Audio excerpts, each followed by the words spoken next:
Eu espero que sim. E se não tiver, vai ficar melhor agora, que vai começar a sua aula de Química e o assunto hoje é número de oxidação, o famoso NOx. NOx é muito importante para esse módulo em que iremos trabalhar aí as classificações das substâncias de acordo com as suas características, com as suas funções na química inorgânica. A gente vai trabalhar com ácidos, bases, sais, óxidos, hidretos. E dentro da nomenclatura desses compostos, esse conceito de NOx é importantíssimo. E também é importante lá nos nossos estudos finais em eletroquímica. O que é o NOx? O que é o número de oxidação? NOx é a carga real ou hipotética que um átomo adquire ao estabelecer uma ligação química. Como assim carga real, carga hipotética? Iremos fazer estudos de caso aqui, e isso vai ficar bem claro para vocês. Mas sempre que um átomo estabelece uma ligação química, independente da ligação química, ele adquire um número de oxidação, uma carga. E essa carga depende da diferença de eletronegatividade entre os átomos que participam dessa ligação. Então vamos aqui fazer alguns estudos de caso. Quando é que teremos carga real no NOx, né? Quando o NOx será uma carga real? Sempre que estivermos avaliando espécies dentro de um composto iônico, em que nós sabemos que existem cátions e ânions se atraindo, estabelecendo a ligação iônica. Então, ligação iônica, os átomos de um composto iônico têm carga real. Então, o NOx é uma carga que realmente existe nessas estruturas. Mas não precisa se preocupar em dizer se a carga é real ou não. Se o átomo estabelece uma ligação, ele adquire um número de oxidação, um NOx, uma carga. Nesse caso, ela existe de verdade, que é o caso do cloreto de sódio. Nós temos aqui um metal e um ametal. O sódio é da família 1A, ele tem um elétron na camada de valência. E ele é um metal alcalino. O cloro é um halogênio, é um ametal do grupo 17, da família 7A. E, portanto, tem 7 elétrons de valência. A diferença de eletronegatividade entre esses átomos é tão grande que ocorre, sim, transferência de elétron do sódio para o cloro, a fim de alcançarem a estabilidade de gases nobres. Quando o cloro recebe elétron, ele fica com 8 na camada de valência, e quando o sódio perde o elétron, ele passa a ter 8 na camada que agora é a sua nova valência. Então, essa transferência de elétrons formam os íons que se atraem, estabelecendo a ligação iônica.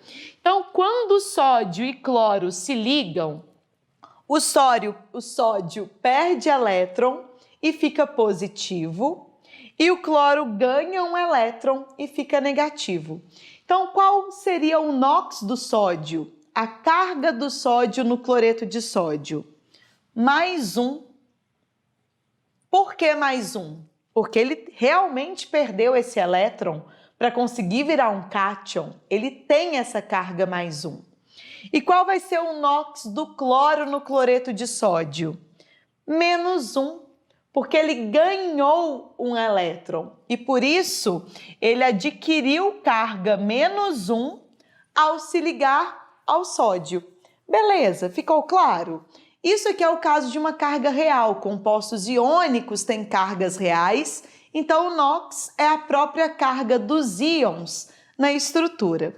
Mas quando falamos de outros tipos de compostos covalentes, moleculares, metálicos, a carga ela é hipotética. Ela não está realmente presente, ela não existe na estrutura. Como assim? Então, como que a gente pensa nesse NOx? Vamos avaliar o caso do cloreto de hidrogênio? O cloreto de hidrogênio, nós temos hidrogênio ligado a cloro, o hidrogênio tem um único elétron e ele quer alcançar a estabilidade do hélio, que tem 2 elétrons ali na sua única camada ocupada por elétrons. E o cloro quer conquistar 8 elétrons de valência. Só que a diferença de eletronegatividade do hidrogênio e do cloro não é tão grande a ponto de formar íons. Para estabilizarem a regra do octeto, hidrogênio e cloro compartilham elétrons. O par de elétrons, a ligação covalente entre eles. Então, esse elétron não foi nem perdido nem ganhado para nenhuma das espécies. Esse par é tanto do hidrogênio quanto do cloro. As moléculas, por mais polares ou não, ou apolares, independente da característica, não apresentam carga de verdade. Então, não existe carga nos átomos de uma molécula. Como definir NOx para espécies que não têm carga de verdade? Então, a gente tem que pensar numa hipótese.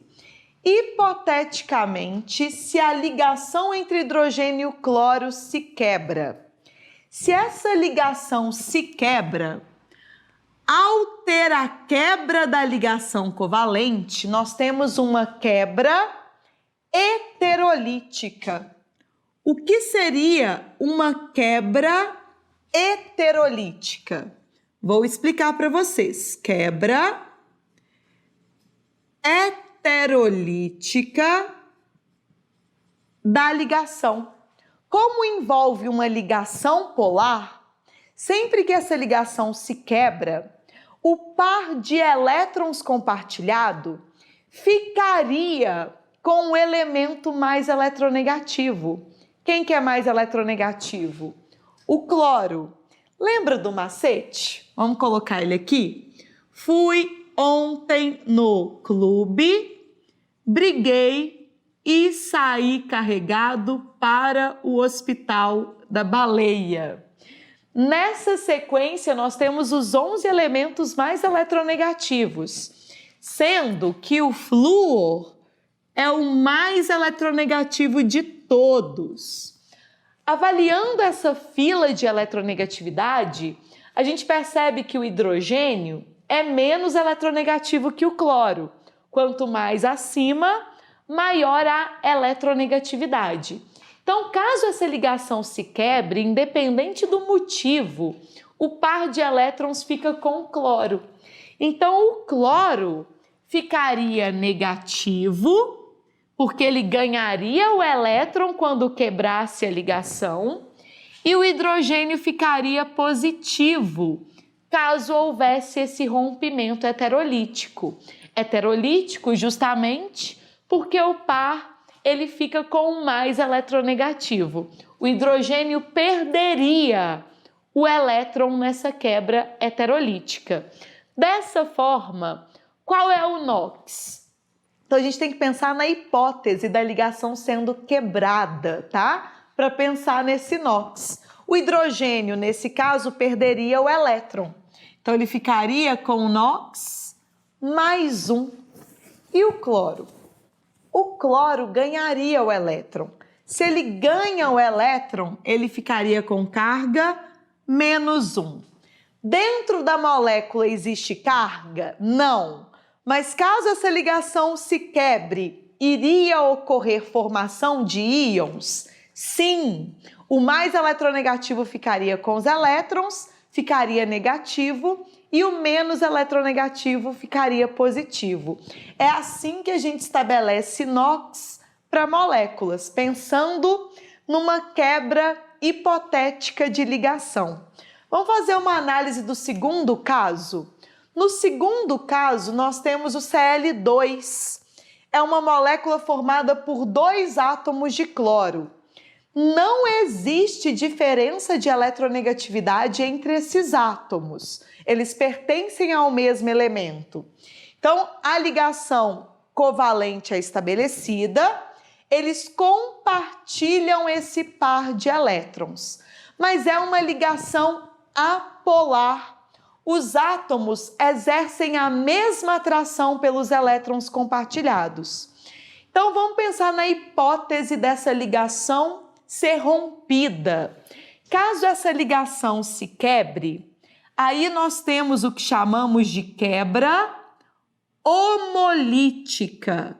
Quando a ligação é apolar, temos uma quebra